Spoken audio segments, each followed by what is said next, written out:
جس طرح اسکول کو جا کر آتے ہو، مکتب کو جا کر آؤ، بس یہ چھوٹی چھوٹی باتیں روزانہ والدین کو چاہیے کہ اپنے بچوں پر روزانہ بولتے رہیں۔ کہاں بولتے ہیں؟ سینکڑوں دن گزر جاتے ہیں، والدین سے بچوں کا تعلق نہیں رہتا۔ میرے پاس ایک ایسا واقعہ آیا تھا جس کے اندر 3 سال تک اولاد نے اپنے والدین سے بات چھوڑ دیے تھے۔ 3 سال تک بات چھوڑ دی۔ اولاد ہیں، کیسی اولاد ہے؟ والدین تڑپ رہے ہیں، اولاد بات کرنے کو تیار نہیں۔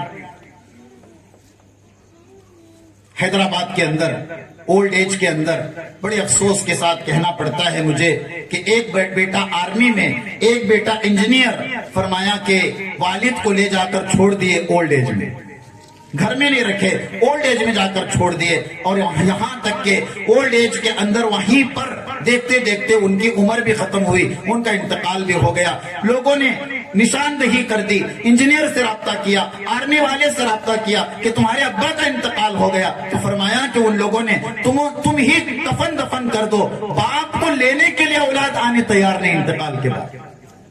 یہ واقعات ہیں امت کے، یہ حالات ہیں امت کے۔ یا تو پیسوں کا نشہ، یا تو تکبر ہے، یا تو حسد ہے، یا تو جا بجا غیبت ہے، یا تو عجب ہے، یا تو اپنے آپ کو بڑا سمجھنا، اور سب سے بڑی لت جو ہے، جو سب سے برائی کی جڑ جو ہے وہ شراب ہے، برائی کی جڑ جو ہے وہ نشہ ہے، ڈرگز ہے۔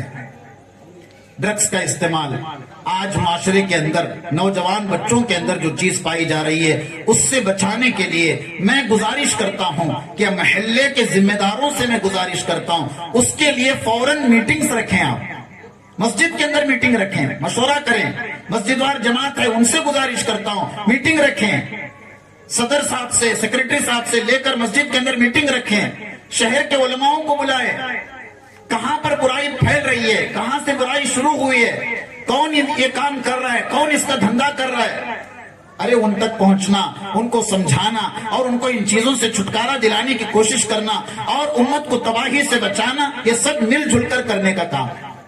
صرف بیان کر دیے ہم، تھوڑا سا احساس ہوتا ہے 2-4 دن، پھر اس کے بعد ختم ہو گیا، پھر اس کے بعد وہی رفتار بیڑنگی جو پہلے تھی سو اب بھی ہے۔